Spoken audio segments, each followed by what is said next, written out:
Hey everyone, welcome back to my channel, The Grim Reader. I am Kathy Grimm, The Grim Reader, and it is election night here in the States, and I would say the mood in on my own self is resignation. Like,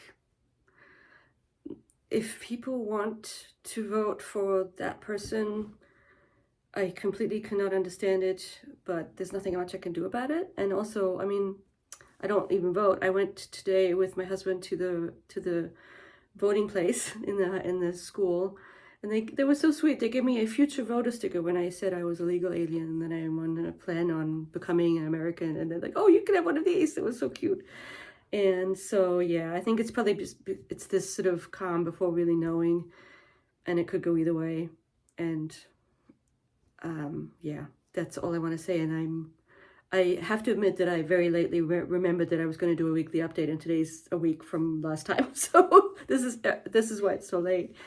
And so let me see. It's been kind of a strange week, busy with work and then the pre-election stuff and everything. And here comes Lily. I'm looking. So this is actually really useful, this reading thing that I have decided to keep track of my reading journal. And so from last week, the big news was that I finished Jerusalem. Yeah, that was great. And it looks like I did go into my Substacks, which one day I do want to talk to you about a little bit more, just because they're just so wonderful. My favorite Substack is by someone called Austin Kleon, who's sort of a free-floating creative who writes books like Steal this book, and then he wrote something like Show Your Thinking. I don't know. He writes these interesting works. He's actually an alum for this university, and I didn't even know that. But his Substacks are amazing because everything he's interested in, I'm kind of interested in, or books he reads, and I'm not even really an artist. I'm not an artist, which was sort of pertinent to one of the books I'm reading. Anyway, but I do love his Substack, and I'll talk to you more about it. There's another Substack that I got rid of because I just don't have time. And yes, I told you about the lecture that I was going to go to, and I thought it was last week, but it's actually this week. So I'm not sure. I think I still want to go. It's the one about Baudelaire, so this week in the fairy tale class, I'm teaching The Bloody Chamber by Angela Carter, which is absolutely amazing. She's an amazing writer. We have to agree on that. And there's a Baudelaire quote. It's a very referential work, which means it's way over most of my students' heads, to be honest. Envision trying to explain who Marquis de Sade was to these 18-year-olds. Yes. Anyway, but I'm still kind of interested in that lecture. And so what happened? Rabbit hole carjacked. Oh, Alison, so sort of true crime things that people getting carjacked, and then it's a TikTok series. They do these kind of series of TikToks. It's a waste of time. So the two new things, because I was having a hard time keeping up with Marlene, and even though I'm still kind of committed to reading it, because it's kind of very sort of vague and opaque and sort of floaty and stream of consciousness-y, I'm not always in the mood for it, even though I think it's great. And so I thought, well, why not I read something that I sort of started a while ago that sort of kind of has a bit of a feminist thing going on, but it's much more straightforward. And that was this book. And this caused me so much discombobulation. And I know, for example, that Sonia really likes this book. And I had such a hard time with it. I am now committed to reading it. But I did the stupid thing where when I'm sort of not liking a book very much, or someone in the book, I did this thing where I read the ending. Like I figured out what the big sort of scary twist was. And it kind of made me more angry with the book. But I think now I understand what she's trying to do. And I don't think I'm ever going to love this book. And I did a sort of a YouTube look around on who Claire Massoud is. And at first I was sort of like a little bit pissed off with her too.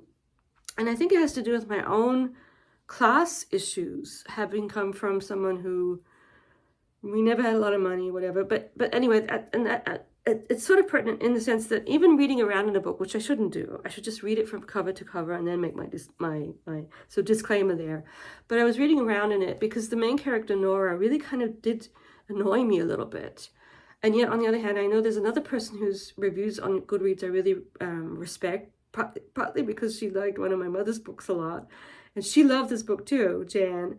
And so, what was I talking about? So the thing about Nora in this book is that and I don't care about her not being likable. I'm fine with that.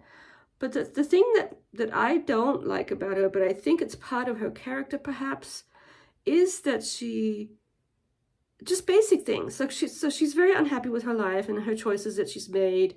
It's very middle class, very kind of like, and yet she's from the East Coast of, in Massachusetts, this town. Her parents are complicated, and that's where I'll have to sort of go into more depth into the background of the parents. But the thing is, like, I was reading around about her college choice, and she's in the end, I think she goes to Middlebury.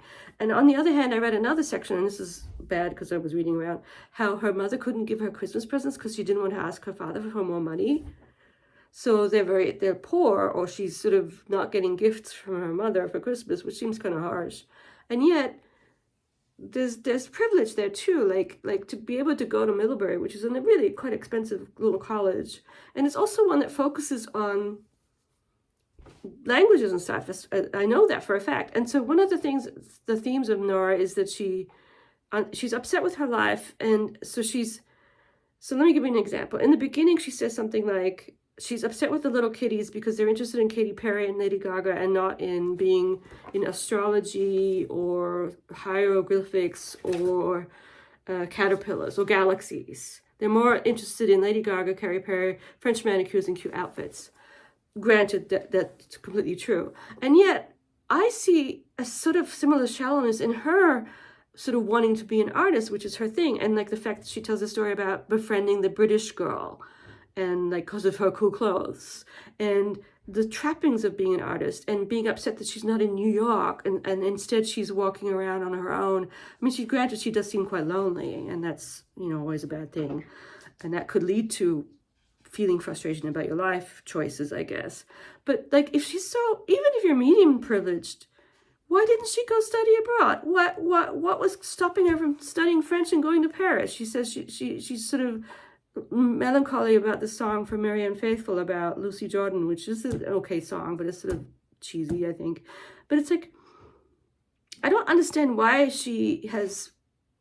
I do kind of understand it has to do, I'm sorry I'm being so vague about this and so hip-hoppy, but that's the discombobulation aspect of it. So the thing is, her mother instilled in her the advice to not be dependent on a man, specifically financially, because of the whole, like, she gets a paycheck from her husband, which isn't good. And I actually do that too. I was like, don't do that. But that doesn't mean you can't still pursue your dreams or try and be an artist. Or she seems to be so unhappy being a teacher, a third grade teacher, granted, which I would be unhappy being a third grade teacher because I know myself. It's as if she's going around, she says things like, oh, I'm a mask, I'm a good girl, I'm pretending. It's like, maybe it's just me. It's like, I don't do that. Like, either just, don't pretend. Like, I'm not making myself clear, but she really, really bugs me. But I'm trying to understand her. And so there's that part. And I'm trying to think if it's just she's supposed to be annoying, or is it just me and it could be my own hang-ups that about her. And she lives in Cambridge. Try living in where I live, where there's not even one decent bookstore. And like Cambridge is such a wonderful place. I mean, it's sort of like too wonderful. There's full of smart, rich, interesting, well, not even rich, but interesting intellectual people. And so many talks and so many, the bookstores, it's a great place to live. If you have enough money to live there, that's one thing, is that we couldn't live there because it's too expensive. And she apparently has enough money from being a third grade teacher to live there. So I don't quite understand why her life is so awful. And I do, because she says she wants to be an artist, and yet she's a third grade teacher. Okay. Anyway, but I've decided, despite all my, and even finding out of the transgressive nature of there's a betrayal with and the other thing is the family, she kind of falls in love with all of them. I had issues with them too, not with them, but because they're all not American. They're sort of, they're othered in a kind of, to me, somewhat cliche way, and it kind of bugged me. And so there were smatterings of things that I didn't like. It's a similar situation, although I do think the book's better. I didn't like Elegance of the Hedgehog, which is a French book, I know, but that person too. And Anyway, but I've decided that she's worthy of me actually sitting down and just reading the whole book, word for word, cover to cover, and not jumping around and letting me kind of dwell on it, because I still think, I'm finally understanding her. And from looking at the interviews online and the fact that she loved Dostoevsky, and this is kind of her notes from the underground. This is woman upstairs as opposed to man underground. So I'm sort of finally coming around, although I do think there is a little bit of unacknowledged privilege there, even on Claire's part. I saw an interview with her when she was quite young, and she's talking about how she went to Syracuse, she went to Cambridge first, and they were all mean to her because she was American, and apparently she had to ask her parents to pay for her master's degree at Cambridge. So I kind of, okay, I know that the Brits can be mean, but her parents are paying for her to get the master's. How many people can do that? Have parents who can do that? I mean, I don't want to be too mean about it. And then she comes back and goes to Syracuse, and you could just tell, oh my gosh, what a letdown for this Yale graduate to have to go to Syracuse MFA program. and yet sort of, she's always the victim there, like, oh, they're mean to her because she's a Yale graduate. It's like a little bit of, I don't know. But on the other hand, and some of her other works really sound interesting. So I think I owe it to myself to just get off my, I hate this book, whatever, blah, blah, blah, blah, and go back and read it, because I'm interested in all the artist stuff. And the dioramas that she makes is her secret art that she does. That sounds kind of cool. But it's as if, I think one of the main things is that she's consumed with anger, partially because of what has happened to her, and the whole book is predicated on what happened to her, this betrayal, which I won't go into. But as someone, I don't know if I think anger is a very sort of useful emotion. I mean, maybe it is. I think that's what she's trying to sell us on, that's what's going to keep her alive, is her fury and her anger, her righteous anger at everything, I guess. And I mean, maybe. And maybe it's also just a kind of a tiny bit dated already, even though it's only about 10 years old.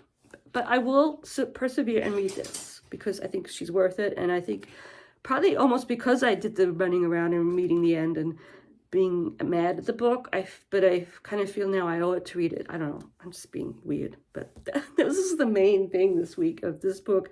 And so that's kind of my little update here on election night. I'm still having, right now, my tongue is sore again. And I think it's just a stress thing, but hopefully that's all it is. And then what was the other news? Oh, just silly updates. Yesterday at dinner time, our power went out, and it really discombobulated me too. So for 6 hours until about 2 a.m. we were without power. So the whole evening was in darkness, and I couldn't help thinking, is this kind of telling us something about the election? I don't know, some kind of omen, but I'm sure it was just a sort of small town thing that happens.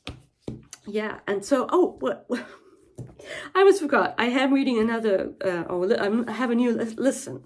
And that's actually interesting, because that's actually going quite well. It took me a while to warm to it, and I still don't know how I feel about it completely, but I'm listening to my first Sally Rooney, intermezzo, read by a youngish Irish-sounding person, beautiful Irish voice.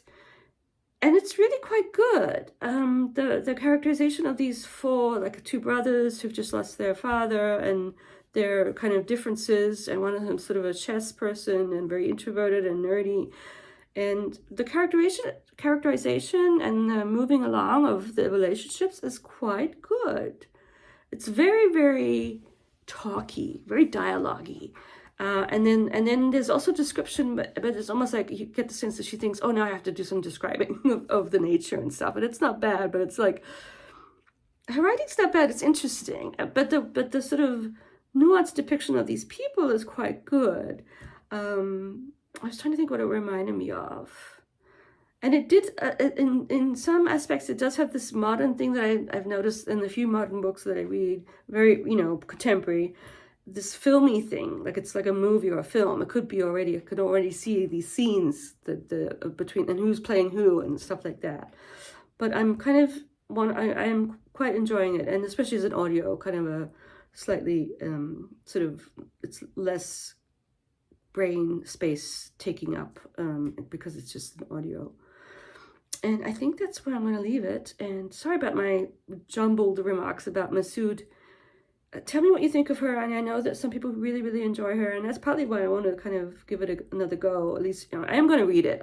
Despite it perhaps not liking it, I think it just could be this book of hers that I don't like, and I might like others better. I've heard The Emperor's Children sound interesting, and her newer works perhaps, but the class stuff that's going on, and maybe even the slight othering, the sort of cliche depiction of, and I was a little bit upset, sort of superficially, that the betrayers, who end up betraying Nora, are foreign. That there's this, and maybe part of my irritation with her is as because I'm also not American or whatever, you know, like she seems somewhat American in her romanticization of the foreign and unacknowledged and sort of perhaps naive, which is maybe part of it. I don't know. I'll have to read the whole thing and get back to you on it.